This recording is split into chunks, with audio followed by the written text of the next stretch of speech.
Hi guys, it's Paul back with a video.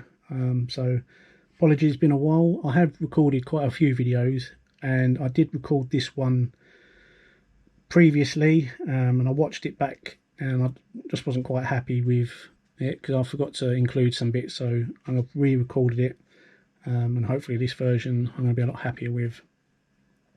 So in this video, as you've probably already seen from the title and the thumbnail, is going to be on scopes.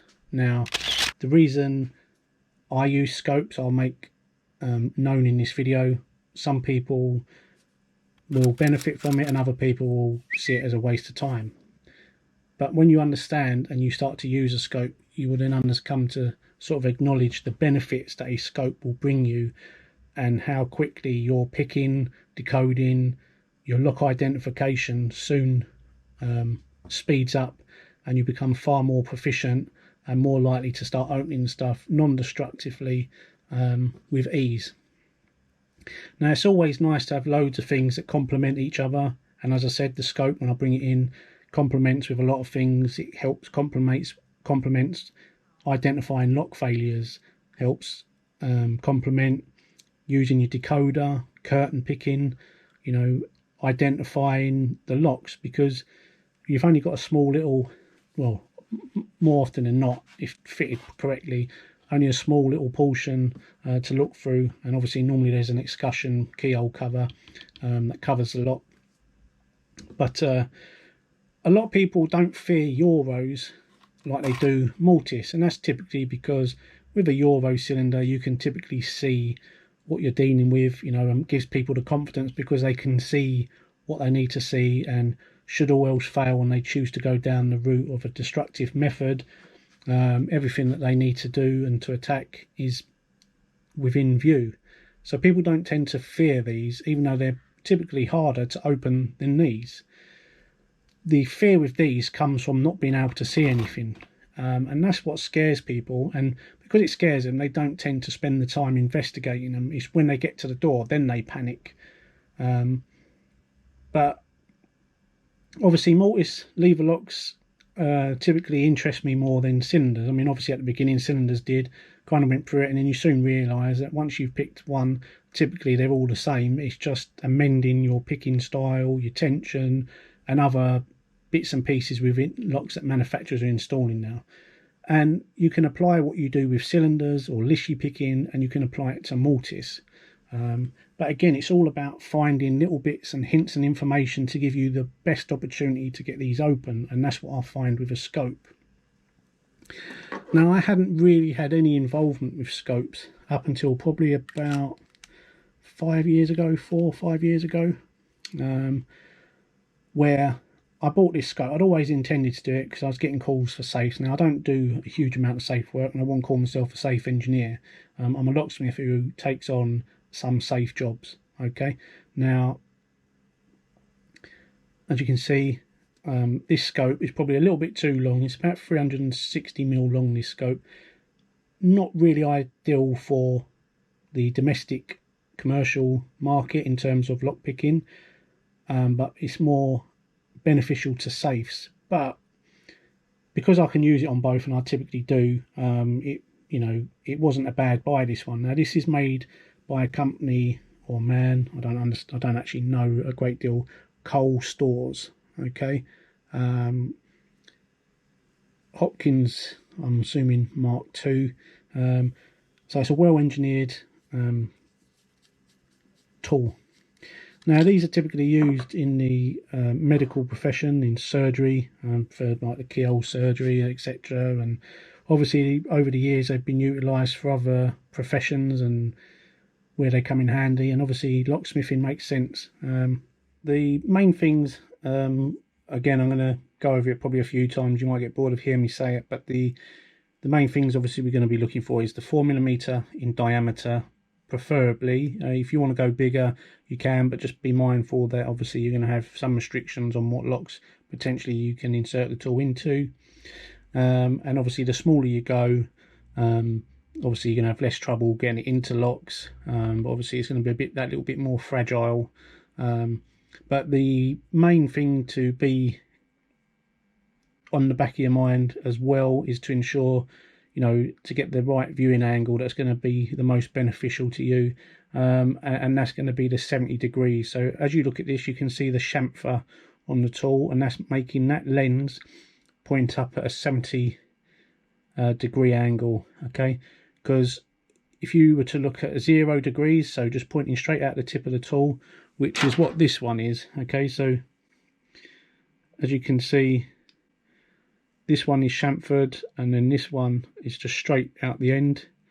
Okay, so with this one, if you were to put that through a lock, you're just going to see straight out the other side. And then obviously this one's going to give you 70 degrees of viewing angle once it's inside the lock. The general misconception, people would think that you'd need 90 because obviously you want to look up at the levers, and it's quite an easy mistake to sort of understand what people make. But the reason why you don't want that is if you were to look inside a lock, okay, you're looking through the curtain and you're looking straight up, your perception of depth is hindered because you're looking straight up. You can't see, you'll just be looking at the, you know, the bottom of a lever, and it doesn't give you much to work with. You know, you might be able to sort of roughly work out if something's sitting a little bit higher or lower using shadows, etc. But when you're looking straight up, it's a bit like if you were to lay underneath, directly underneath a pendant lamp hanging from a ceiling, and you look straight up, it's hard to sort of say how high up it is and or how long the cable is. You know, you can't see the defining features. But if you were to stand a few feet away and then you look up at the lamp, you've got a better perception, and you can see the length of the cable and the, you know, how low it's hanging. So, you know, if you imagine the levers, a pendant hanging down, you know, you want to be able to look up at an angle to sort of be able to pick that up. So on camera, because I'm holding this at an angle, you can actually see all of the levers. But if I was to hold it like that, obviously you can't see anything, but even if I put a less severe angle on there, you can't really tell anything. So, and that's the same with the scope. So 70 degrees, when it's in there, obviously it's going to give you a nice angle to just get everything, and the depth, your perception of depth is a much better. You'll actually be able to make out the steps in the levers, etc. So yeah, so the, you know, the fact that if we can pick it up on camera, yeah, so you can see there's 70 degrees. So just something to bear in mind. I mean, as I say, if you want to get the most out of it, you know, that's what you want to go for. 90 degrees would allow you to still identify or use it for identification uses on locks, and you may be able to do a limited decode on some locks, but yeah, it would make life so much harder for you. Now you do have to be very careful with these. They're not a robust tool in the sense that you can just chuck it in a tool bag, because it won't last very long. Because of the fibre optics that run down the length of this that allow you to view out of here, again, you put a bend in this, it's going to crack the fibres, and what will happen then is you'll start to get blurred vision through it or black spots. So to keep these in tip top, you need to be careful how you use them and store them. Okay, so I'll put mine in a hard case in foam, so if you drop them, etc., they're not going to get damaged. But again, what I do see is when I've done a class on this, is people will tend to put them in the lock and then move left and right, okay, and up and down, trying to look around as if you're trying to look around a corner. But what happens is you put a bit of flex on that, as I've said already, you're going to snap the fibres and then you're going to knacker your scope. So you need to be very careful when you're using these. You know, with a lock that's got a bigger diameter curtain, you've got a bit more flexibility for movement, but the smaller the diameter, the more risk you have of damaging.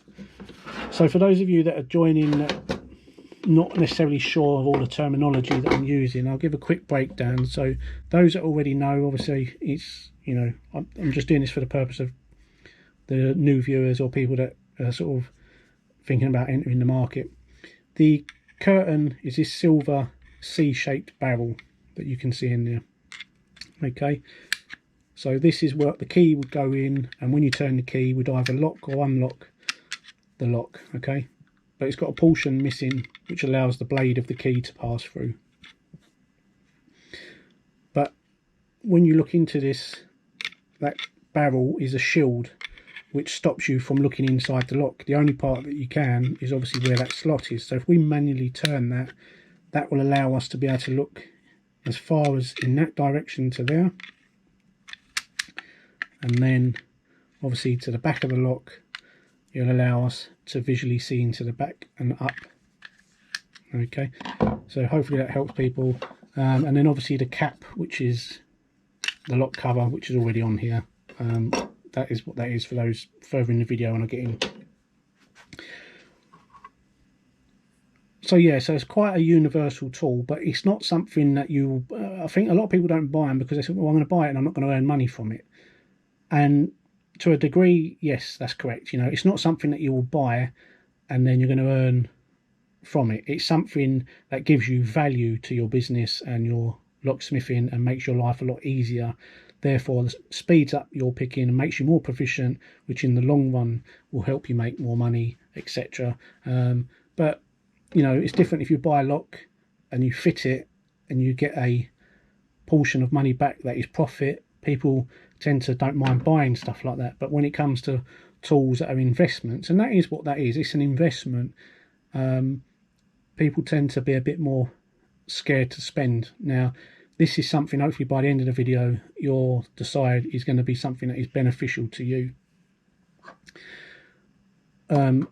When you buy a scope, you need a light source. Now this is basically a torch. So when I turn that on, as you can see, that is what's going to provide light. So the light actually shines up into here, and obviously along the length of here. You know, it is quite weird to sort of think you're putting a light source facing up, but then you can see everything out of this end. But when we wind that on, turn this on, and then we look, we can see that we've now got light coming out of that tip, and you can just see that black spot, which is the actual part that you can view out of. Okay, so this part I've actually purchased. A safe engineer advised me of this torch, which one to get, so I purchased that, and then he made the plastic collar with the metal insert which allows it to thread on to the actual scope. So just bear that in mind when you're buying one of these. You don't always get a light source. Sometimes you have to purchase them separately. So when if you do look to buying one of these, just make sure that when you're purchasing it, that if you're only buying the actual scope, you're not going to be able to see much, especially if you're looking into dark closed spaces, which obviously a Mortice lock is going to be. So you're going to want something to apply light that's going to give you light out the end of it to light up the inside of the lock to be able to see anything. Okay. I haven't got any links to any of these. I mean, I might be able to find a link to the torch, but obviously that's just going to get you the torch. That's not going to get you the collar and these bits, because they were bespoke made by somebody else. But there is company out there that supply these, so you may have to pay a little bit of a premium for them. But again, the better the quality, the longer lasting you're going to get. You know, cheap isn't always the best option with these.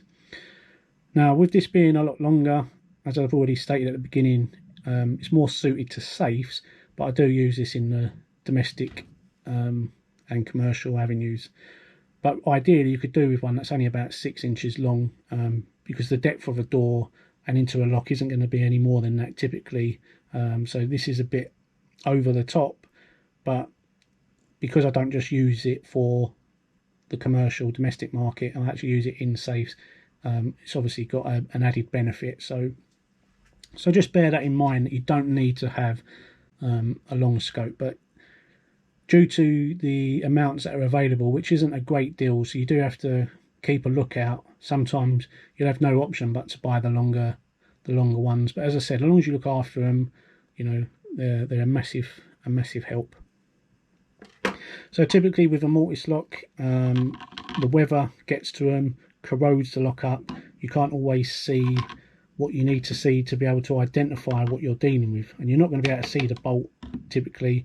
If it's a inward opening door, if it's an outward opening door, potentially you're going to be able to see that, or a set of French doors, you might be able to get access and see the bolt, which is obviously an IDing factor on a lot of locks. But for the main day-to-day stuff, you know, once weather gets in here, it corrodes a lot like it does anything. Your window for identifying gets smaller. So typically what I would do is use a gauge key if I wasn't able to identify, to give me an idea of the gauge of the key. Now, each lock manufacturer has a choice on diameter that they use. So this is a 7 gauge, and then we've got a 5 gauge here. And basically that is just the internal diameter of that barrel curtain that I explained earlier. So this is a 7 gauge, so it's smaller. So the higher the number, the smaller the gauge. The bigger the number, the bigger the gauge. So the smaller the gauge, obviously you're more restricted and room with the scope.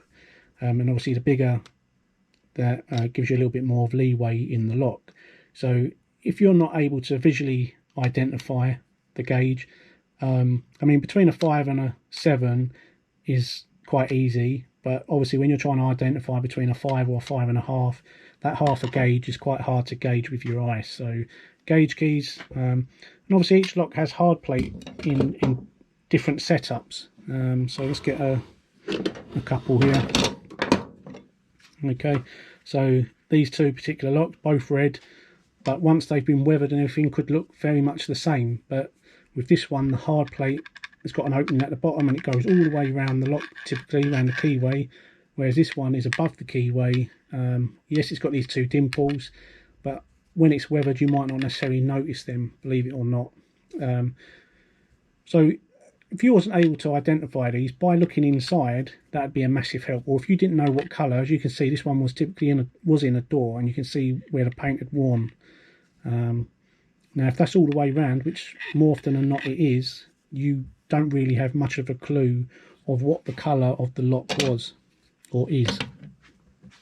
So other than removing a bit of material to maybe give you a better option of viewpoint, and even sometimes doing that isn't enough, so we want to get a way of identifying anything else. So with the scope, we can then turn that curtain and then use our scope to look inside the lock, because inside the lock gives us a lot of clues and identifying markers that will benefit, you know.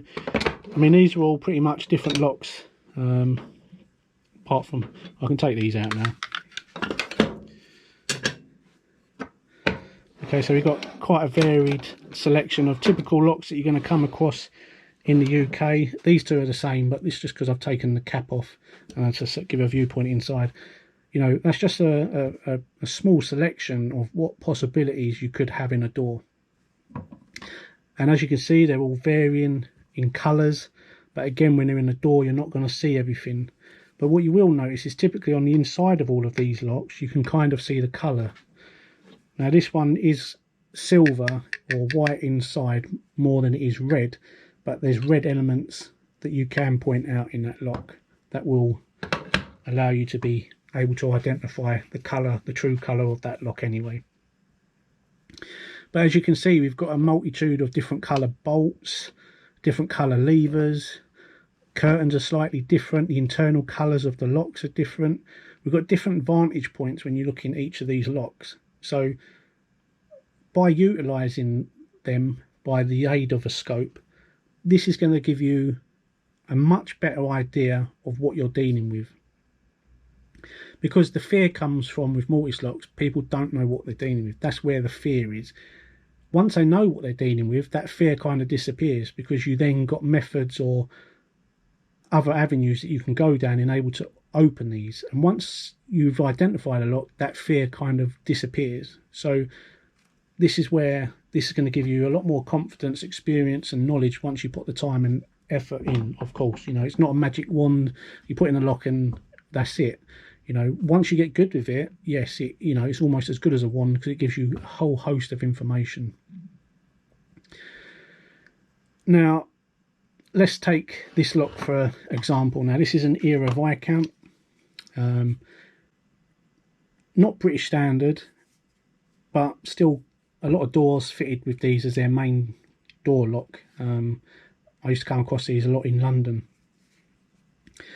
But again, once this is in the door, it's typically in that orientation. It'll have a cap on it. These skeleton cases are just on there just for the purpose of this video, to sort of be able to show you what I'm explaining. But typically most locks will look like that with a cover over them and you can't see the internals. But when you come to a door, you can't see anything now, okay? But by turning that curtain, that opening gives us a little window that we can put our scope into and view into that lock. Now by viewing in now, we can see that we've got silver levers, we can see we've got a brass bolt, we can actually see the colour of the lock. Now if we were to back turn it and we angle down, we've got this bit here, and you look inside there, you'll be able to give a better colour of the lock. And we can go all the way round to nearly the back of the levers, and we can see that opening now is here. So that's our viewpoint that the scope would allow us to see into, and you'll be able to sort of see up into the colour of them lever springs. Now again, each manufacturer, some will use the same colour, but some will be sprung from a different vantage point, etc. So again, it's all little details, and the shapes of the backs of the levers, and you'll be able to see there how well you can actually see the steps in them levers. You know, by me holding it there, I can see on the camera that visually we can actually see the difference in the steps of them levers. Now we can see lever number 5 is sitting a little bit low, lever number 4 is sitting higher than lever number 4 and 3. We can tell that the lock is ABA because 3 and 5 are the same. We look at position 2, that's sitting really high up compared to the others, and then lever number 1 is sitting fairly low compared to lever number 2. So we can see that lever number 2 is a high lift, okay, and when we come to the front we can actually see that quite clearly. So we can see that in this lock that only lever number 2 is the high lift because the anti-pick is in the top, okay. So just by looking at the back of that, that's given us a lot of clues. So if we're curtain picking, we know that with lever number 2 we're going to be lifting that high, and lever 1, 3, 4 and 5, we're not going to have to really do much with them because they're low. So we know that if the lock keeps going into anti-pick, it's 2 that's causing us the problem. So we need to, by a process of, you know, once you get proficient of either you're over lifting it or you're not lifting it high enough so it's engaging the anti-pick, you'll be able to ensure that what you do next time round is to avoid doing the same thing. So we can gain a lot of information again from the lock. Also the colour of the curtain gives us a good IDing factor. So if we then take the chub, so this is an old 3G114, it's got a brass curtain. Now the newer versions of the 114, not the 114E, but 114, the newer versions had a silver curtain. But again, visually from the outside you might not always be able to see that, but when you scope into this lock you would see the brass bolt, you'd see the brass levers, and even the giveaway sign of you, because of the viewing angle that you can get into this lock here. Just the shape and the style of the bolt again is an identifying factor, give you a lot of information. And then if we were to go to the back of the lock, so now our viewing angle, you know, it doesn't give you a great deal, but again it would allow you to sort of see the colour if you need to. You can, I don't advise it really, it's more when you're doing the decoders, you can snap the curtain on these and it'll allow the curtain to rotate a little bit further around to give you access to the back of them levers, but you could then visually see the steps in them levers, and it becomes a little bit more evident of what you're dealing with. So yeah, a massive help there. Again, this is a 7-gauge lock, ASEC Vital, what's the other one, TSS, Morgan do a version, but the colour of the Morgan is a bit more of a giveaway.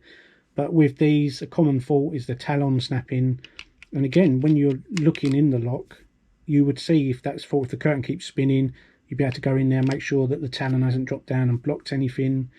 You'll be able to see the colour of the levers, the colour of the bolt, and it just, again, it gives you just that another extra benefit of being able to sort of simplify and by process of elimination get closer to what lock you're dealing with.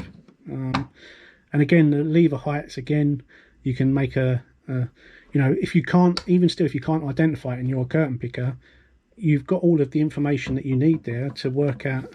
If I get that just right, you can see the difference in the levers, so you can see quite clearly.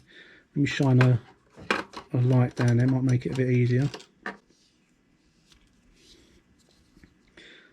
Okay, so hopefully with that you can kind of see the difference in them heights of them levers. Okay, quick scope, that'll tell you all you need to know, where your highs, where your lows are. If you're using the decoder, again, it just gives you a better chance of getting an open rather than guesswork or too much faffing. You know, if you've got the decoder, you've got the reads or what you believe the reads. If they're one permutation out, you can go in scope, or vice versa. You know, just use everything that you've got to just aid you. Now, leg ASEC, again, the ASEC is a bit more easier to identify because of the colour, but with leg being similar to, you know, to people that are more up to date and proficient with these, you know, visually you'd be able to identify them, but people coming into the game can confuse these with Viscounts, Chubb, etc. But again, the shape of the profile of the curtain will typically give it away. But when you scope one of these, what you'll notice from looking in here now is you've got like a passive yellowy colour lever, and behind that you've got a spacer that is brass. Now, when you scope the lock, when you're looking up, you can actually see the spacers. Now, there's not a great deal of locks that use spacers, so again, when you see that, it's an identifying fact. The colour of the lever, the profile, the spacers that are in there, and not only that, the shape of a ASEC lever is quite distinguished. When you can see like these profiles in here, like a wave, and you got them on the back, so it's quite easy just by scoping to identify them, the colour of the bolt. But you can't actually, in all fairness, you can't actually see the bolt on these too well. You can see once the curtain's turned, you can kind of, when you look up behind the levers, where behind position 5 you can see the colour, but like the other locks you can't see straight onto the bolt because the levers obstruct that. Again, if you look at the back of the levers, quite distinguishedly different on each of the levers. The other point on these is obviously you've got a copper or brass pin in these, which again, if I shine the light in there, may pick it up a bit better. At the bottom there you can see that copper coloured pin and plate. Now that basically just stops the curtain in the right position so that it doesn't spin and go out of alignment. Okay, again, it's a visual identification. You can't typically see that when you look through the door, but when you've got a scope in there, you know, that enables you to be able to see what you need to see. So all of these are pretty much the same. You know, again, you can identify the colour of the levers, if they've got spacers, the colour of the bolt.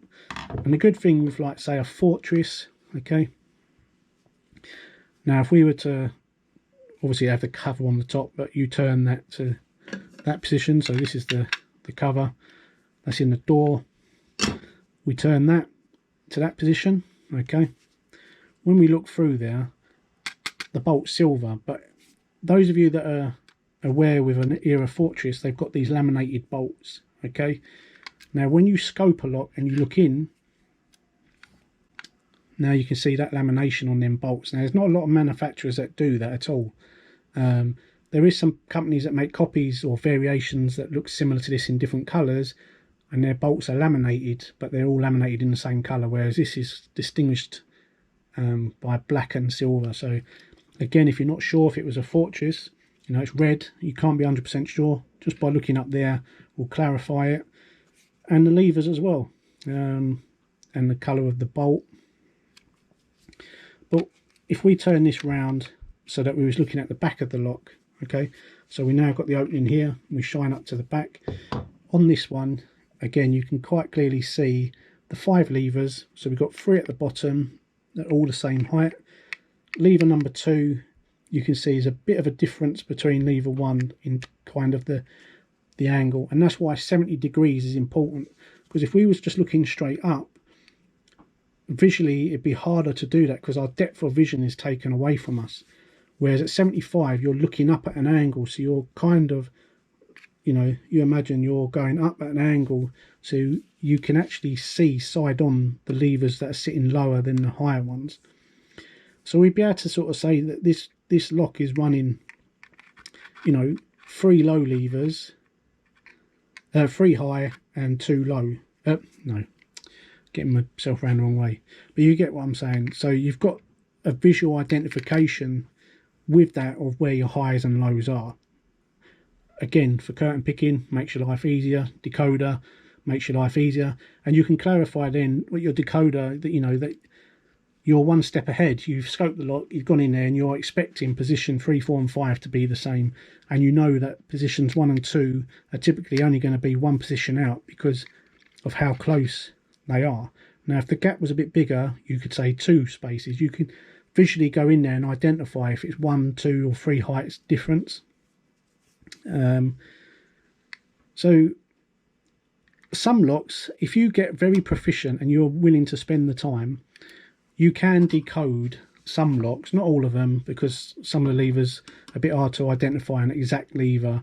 But with Fortress, because of the sequential numbers, each from lever 1 to 7, the sequential number, the next sequential number is 5 degrees difference. Okay, so between a lever 1 and 2 there's 5 degree difference, and so on, and that's where we get here, that difference. So with that, we'd then be able to use that as a means to ensure when we're decoding that we're happy with what we're doing, or curtain picking. So hopefully that helps. And again, all these locks, you know, they can all be scoped and they've all got their own different identifying factors. And this is just some of them. Obviously, there's other locks there, but also it will help identify faults. Okay, so if you've got broken bits in the locks, broken lever springs, broken talons, or people have snapped keys in the lock, you can then go in and see them if they're obstructing. And these are not just set up for, you know, ideally for curtain locks. I mean, locks that are non-curtained are brilliant because you've got a whole opening that you can turn the tool, you know, so when you're looking through you can visually do a whole arc of the lock inside and see it without having to mess about rotating a curtain with it. So yeah, so hopefully people see the benefits of it. So it's not just a tool for lock identification, helps with your decoding, helps with your curtain picking, you know, it gives you a lot of information that you don't get on the outside. And that's only going to help you going forward. So as I said, it's an investment. It's not something that you're going to earn from straight away, but obviously the more you use it, the more proficient you get with Mortice locks, you'll start popping them open a lot easier. But as with anything, you're going to have to spend the time. You know, if you only use this once in a blue moon and you go in, it kind of throws your brain a little bit, because obviously you're looking inside a lock and then you're trying to work out, well, is that, you know, is it upside down? It's not. You know, whatever you see through is in the right orientation. But obviously if you start rotating this around different angles, you've got to train your brain to remember wherever you're angling this, you need to be training your brain to sort of think in that orientation. But that all comes with practice and experience. As I said, when I bought these, I bought off another locksmith. He sold both them. I purchased them, and this one is a 0 degree. Not typically going to be useful in the domestic commercial market, really. The only times I've used that is I had a van vault or a toolbox that had Mortice locks, left hand and right hand throw, one in each corner, and I was able to look through the curtain of the lock and to see the back of them, because the keys can only be used on the outside. They don't need to use a key on the inside. There were plates on the back that was obstructing the tool from going all the way in my picks. So I was able to go through the 0 degree just to check what was behind it, make sure it wasn't, you know, a tool or anything expensive behind there, to ensure that I could drill a hole just through, just to allow my tool to pass through, or my pick to allow me to pick it. So that's where I've used the 0 degree one, but typically that's more aimed towards safes. If you're drilling head on into bits and pieces for combo locks and whatever else, that's where this is ideal, so that's why I bought the two of them.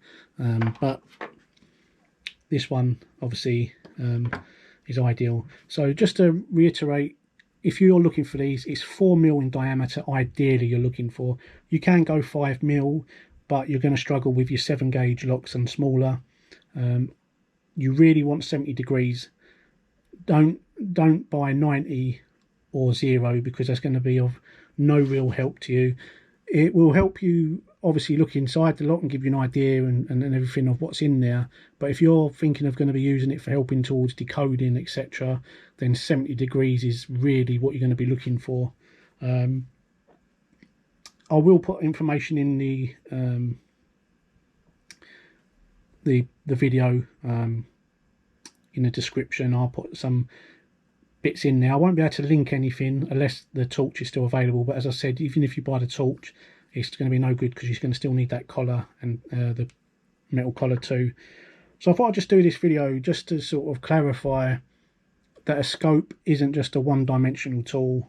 It's something that is really going to help you with your picking game, whether you're new to the industry or even if you're a veteran of the industry. You know, it's never too late to have one of these. But they are quite expensive. I have seen cheap versions on eBay, etc., for around £80. What the quality of them is like don't seem to be too bad, because you don't really need to see in detail. You don't need 100 like HD vision in essence, as long as you can get a good idea of the inside of the lock, and it gives you enough clarity that you can get your steps, then it's perfect. But you know, for some of these German ones, you're going to be probably looking at £150 to 500. Well, I mean, scopes can go anything up to a couple of £1,000, but obviously they're very few and far between. So if you are interested in getting them, then obviously that's what you need to try and aim for. And as I said, the length, you're going to struggle to get smaller ones necessarily, but of course there's nothing wrong with the longer versions. They're just harder to look after, and obviously you're going to have to make sure you get a nice case to look after them, but treat them well, and you can get them maintained, but it's just making sure that these are kept safe.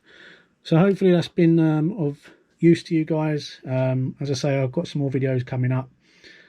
Please like, share and subscribe if you find this sort of content useful and you want to see more types of videos like this, of tools and bits that I use that personally make my life easier. And going forward, stay humble, and I'll see you in the next one. Cheers guys.